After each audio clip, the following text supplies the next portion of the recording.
Hello guys, welcome back to our YouTube channel एजुइग्नो। तो आज की वीडियो में हम बात करने वाले हैं एक छोटे से टॉपिक के बारे में। ये छोटा टॉपिक है बट इंपॉर्टेंट टॉपिक है।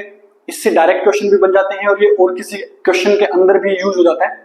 तो ये है हमारा quadratic equation to matrix representation कि कोई क्वाड्रेटिक इक्वेशन दे रखी है उसको मैट्रिक रिप्रेजेंटेशन में, मैट्रिक फॉर्म में हम कैसे रिप्रेजेंट करें।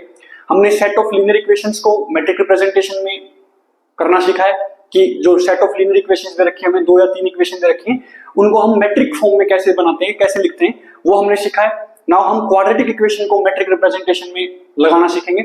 तो चलिए एग्जांपल देख के बात करते हैं। सबसे पहले हम इसका वर्किंग प्रोसेस समझते हैं।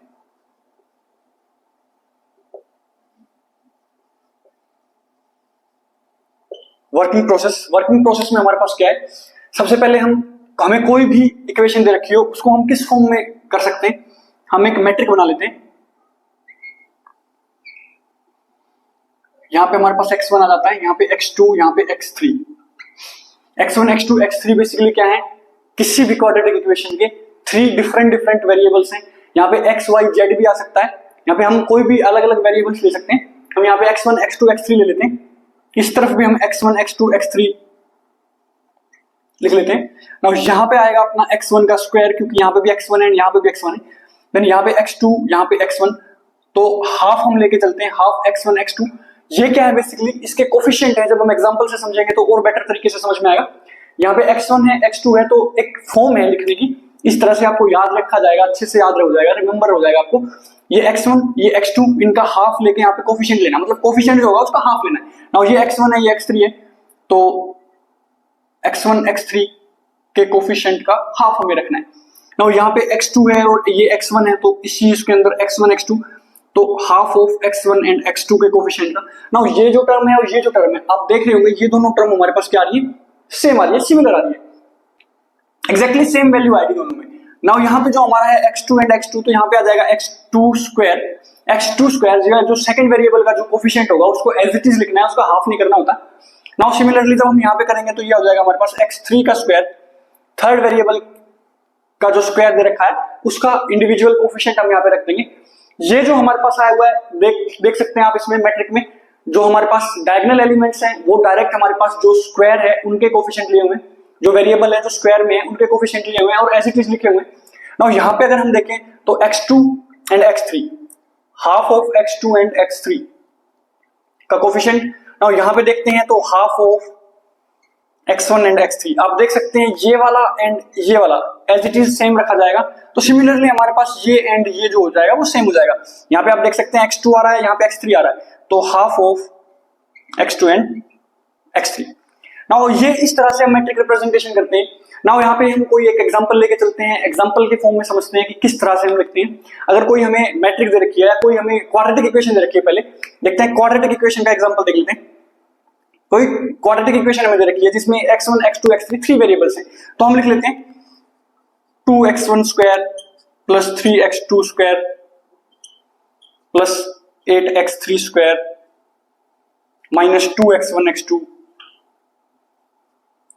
Plus 3x2 x3 and minus 5x3 and x1। Now ये हमारे पास कोई इक्वेशन दे रखी है क्वाड्रेटिक इक्वेशन जिसमें 3 वेरिएबल्स हैं। नाउ इसको हम किस तरह से मैट्रिक रिप्रेजेंटेशन की फॉर्म में यहाँ पे लिखेंगे। नाउ इसी में हम लिखते हैं, इसके अंदर ही हम लिख के चलते हैं 2x1 स्क्वायर। यहाँ पे जो x1 का स्क्वायर है उसका कोफिशिएंट हमें रखना है, स्क्वायर नहीं रखना है। जो x1 स्क्वायर है, जो फर्स्ट वेरिएबल का जो स्क्वायर है उसका कोफिशिएंट एज इट इज हम यहाँ पे लिख देंगे। तो x1 का जो स्क्वायर है हमारे पास, जो फर्स्ट कोफिशिएंट है उसका जो स्क्वायर है उसका कोफिशिएंट हमारे पास क्या है, 2। नाउ इस पोजीशन पे हमारे पास आ जाएगा, क्या आ जाएगा, 2। नाउ सिमिलरली x2 का इंडिविजुअल जो है वो हमारे पास है 3, तो इस पोजीशन पे हम क्या रख देंगे, 3। नाउ सिमिलरली x3 जो है हमारे पास उसको हम क्या रख देंगे, 8। तो डायगोनल एलिमेंट्स हमारे को मिल चुके हैं। नाउ सिमिलरली हम आगे भी इसमें पुट कर सकते हैं वैल्यूज को। नाउ चलिए इसको एक बार देख लेते हैं, इसको पुट कर लेते हैं। सो गाइस देखते हैं, ये हमारे पास क्या है, x1 x2 का कोफिशिएंट है 2 हमारे पास क्या है, x1 x2 का कोफिशिएंट है। तो इस पोजीशन पे हमारे पास क्या आ रहा है, x2 x1 या x1 x2। मल्टीप्लिकेशन में आगे पीछे कोई भी हो तो वो हमारे पास प्रॉपर्टी सेम ही रहती है, कोई डिफरेंट नहीं आता आंसर। नाउ यहाँ पे हमें हाफ लेना है, तो हाफ ऑफ हम क्या लिख देंगे, x1 x2 के कोफिशिएंट का हाफ, तो ये हो जाएगा 2। सिमिलरली जो यहाँ पे है वही चीज यहाँ पे आएगी, क्योंकि x1 x2 के कोफिशिएंट का हमें हाफ लेना है, तो ये क्या जाएगा, हाफ इंटू 2। नाउ ये बात आपको बहुत इंपॉर्टेंटली ध्यान रखनी है, साइन हमें एज इट इज रखना है। इसका साइन हमारे पास नेगेटिव है, तो यहाँ पे भी हम -2 रखेंगे, तो ये ओवरऑल क्या आ जाएगा, माइनस। तो ओवरऑल यहाँ पे क्या आ जाएगी, ये वैल्यू -1 आ जाएगी, तो इसको हम -1 रखते हैं, ये -1 हो जाएगा, एंड ये भी क्या हो जाएगा, -1। नाउ यहाँ पे क्या कौन सी आएगी अपने पास, x1 and x3, x1 and x3, या x3 एंड x1 एक ही बात होती है, तो -5 है, तो 1/2 इंटू -5, तो -5/2। सिमिलरली यहाँ है तो वही हो जाएगा x1 एंड x3 -5/2। नाउ ये दो एलिमेंट हमारे पास बचते हैं, दोनों एलिमेंट्स हमारे पास किसके हैं, x2 एंड x3 के हैं। x2 x3 हमारे पास ये प्लस में है, तो ये हो जाएगा हमारे पास 3/2, एंड सिमिलरली यहाँ पे हो जाएगा हमारे पास 3/2। ये दोनों सेम है, ये दोनों सेम आ रहे हैं, ये दोनों सेम आ रहे हैं, एंड डायगोनल एलिमेंट्स हमारे डिफरेंट भी हो सकते हैं और सेम भी हो सकते हैं। व्हाट इफ दो ही वेरिएबल दे रखी हैं, या दो वेरिएबल दे रखी हैं बट कुछ चीजें टर्म्स हैं। एक और एग्जांपल लेके समझते हैं। सो गाइस हमने दो और एग्जांपल लिए, तो इनको भी चलिए करके देखते हैं। एक एग्जांपल के अंदर हमने क्या लिया है, एक्स वाई जेड, तीन अलग अलग वेरिएबल ले लिए, एंड एक एग्जांपल में हमने क्या लिया है, एक्स वाई ही रखा हुआ है, जेड जो है वो लिया ही नहीं, तो उसके कोफिशिएंट जो है हम वो क्या मान लेंगे, 0 मान लेंगे। नाउ चलिए फर्स्ट क्वेश्चन एक बार देखते हैं, फर्स्ट एग्जांपल। सिमिलरली तीन वेरिएबल थे, तो यहाँ पे हम x1 x2 x3 की जगह x y z रख लेंगे।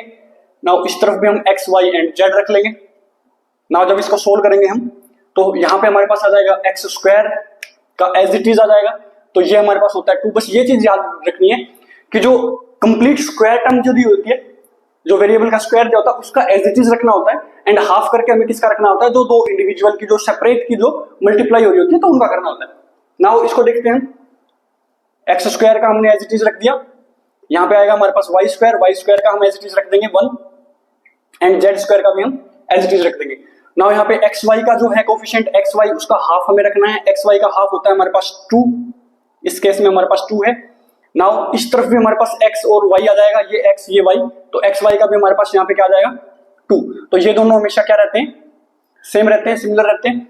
नाउ इस तरफ हमारे पास क्या आएगा, एक्स जेड आ जाएगा, ये जो है एक्स जेड, ये जेड है, ये एक्स है, तो एक्स जेड हमारे पास क्या है, इसका हाफ आ जाएगा, तो -4 आएगा। ध्यान रखिएगा गाइस, नेगेटिव टर्म अगर साइन है तो नेगेटिव साइन लेके चलना पड़ेगा।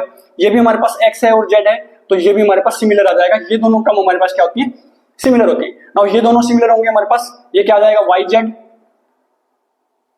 3 पॉजिटिव का। नाउ यहाँ पे भी क्या आ जाएगा, वाई जेड 3 पॉजिटिव का। तो ये था हमारा quadratic to matrix form, matrix representation. Now इसमें देख लेते हैं एग्जांपल में, ये एक्स वाई एंड जेड रख लेते हैं, ये भी एक्स वाई एंड जेड रख लेते हैं। नाउ यहाँ पे एक्स स्क्वायर का हमारे पास है 1, वाई स्क्वायर का हमारे पास 1 है, जेड स्क्वायर है नहीं तो उसको 0 रख देंगे। नाउ ये होगा हमारे पास एक्स वाई जो कि 2 है, तो ये हो जाएगा हमारे पास 1, ये भी एक्स वाई होगा तो हो जाएगा 1, बाकी नहीं है कोई भी, तो इसको हम क्या मार्क कर देंगे, हम 0 रख देंगे। जो कोफिशिएंट है ही नहीं तो वो हमेशा क्या होंगे, 0 होंगे, तो उसको उसकी जगह पे हम क्या रख देंगे, 0 रख देंगे। तो ये था हमारा आज का topic, quadratic equation to matrix representation या मैट्रिक फॉर्म। ये डायरेक्ट यूज हो जाता है कभी कभार, या कभी कभार डायरेक्ट पूछ लेता है इक्वेशन कि इसको मैट्रिक रिप्रेजेंटेशन में कीजिए, इसको मैट्रिक फॉर्म में चेंज कीजिए। सो गाइस, अगर आपको वीडियोस अच्छी लग रही है, कंटेंट आपको अच्छा लग रहा है, तो please like share and subscribe guys. Thank you so much guys.